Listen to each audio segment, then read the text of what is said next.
Hi John. Okay, chipping going into pitching. First thing to practice with grip pressure is with a rescue club or a 3-wood. I've got a 3-wood because I haven't got a rescue club at the moment. Basically what we're doing here, we create a Y with our arms and the golf club. We have our feet more or less together. Elbow on this can actually touch your rib cage, or if you're wearing a waistcoat, where a watch goes in your pocket. And you simply loosen the Y, collect the Y at the end. Lose the Y, collect the Y. If I have 2 balls down, all I'm trying to do is brush the ground, target side of those 2 balls. So lose the Y, collect the Y. Lose the Y, collect the Y. Lose the Y, collect the Y.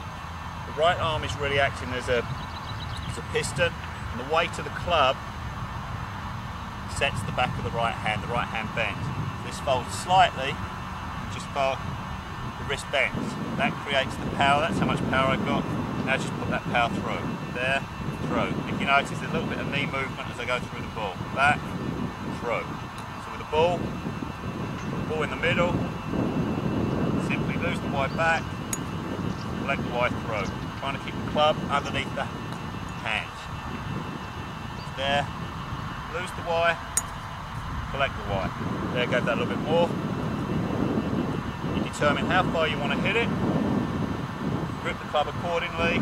That gives you the backswing you need. And then through. A little bit harder so you saw more knees.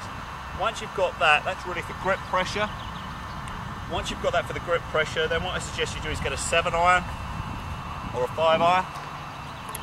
And all you do with that is simply the same drill. Try and have a bag in the way. I've also got a block of wood here. The feeling I've got is I'm hitting it into the golf bag. So I've been lining these balls up. I'm now using the same motion. Obviously this can't touch my side now because this club's shorter, but the elbow is still pointed in. So now again, as I go back, lose the Y, this is coming in that bends.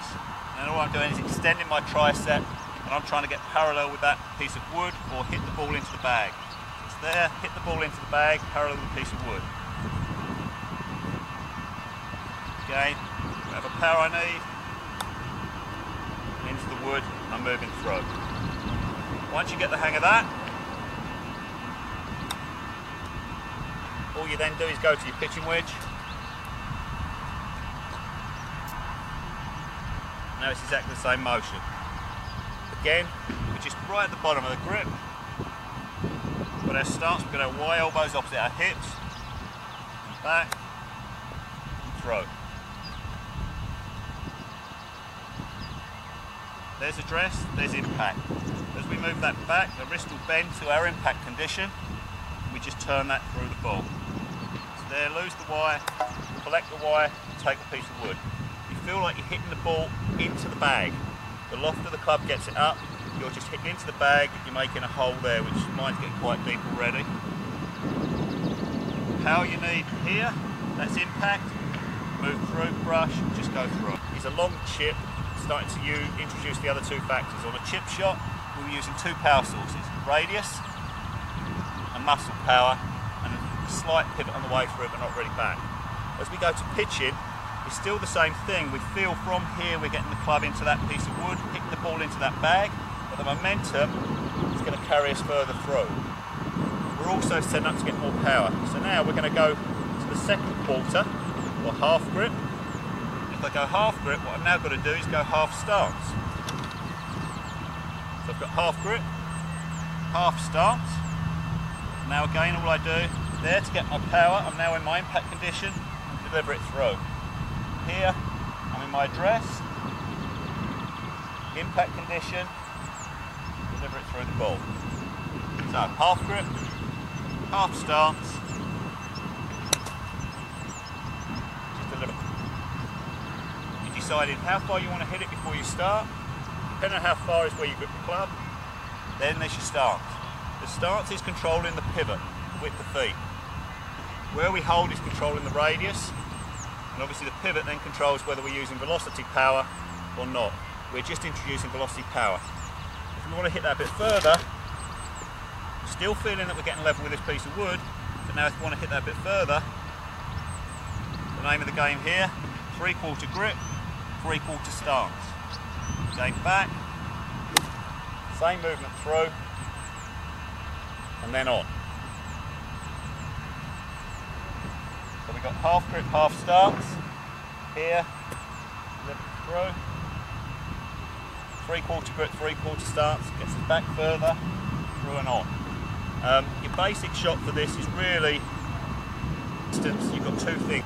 So we've got the basic stroke, quarter grip, half grip, so it's quarter grip, quarter stance, half grip, half stance, 3/4 grip, 3/4 stance. Then if we prefer the ball running rather than checking, we can use more of the radius and a shorter stance so we don't have too much pivot, and that will get the ball to run. If we want the ball to check, we can then use a wider stance, but stay down the grip. And that way we're going to swing our arms further, and that's going to introduce the velocity power. So just to recap on that, if I want the ball to check quickly, I'll use a half grip with a 3/4 stance. And that way I'm going to introduce more wrist action. If I want it to run more, I'll use a half stance with a 3/4 grip, so it's just the radius that's hitting it. Does that make sense? So the basic drills, start off with the wood to get your grip pressure, and to just get the contact, then a 7-iron trying to hit into the golf bag.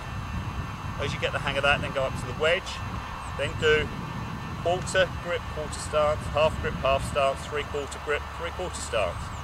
Once you get the hang of that, because you have certain distances, then it's how you want the ball to react to the other end. First way of controlling that is if you want it to run out more, you use more radius but keep the grip narrow, the stance narrow. If you want more backspin, lower grip, wider stance.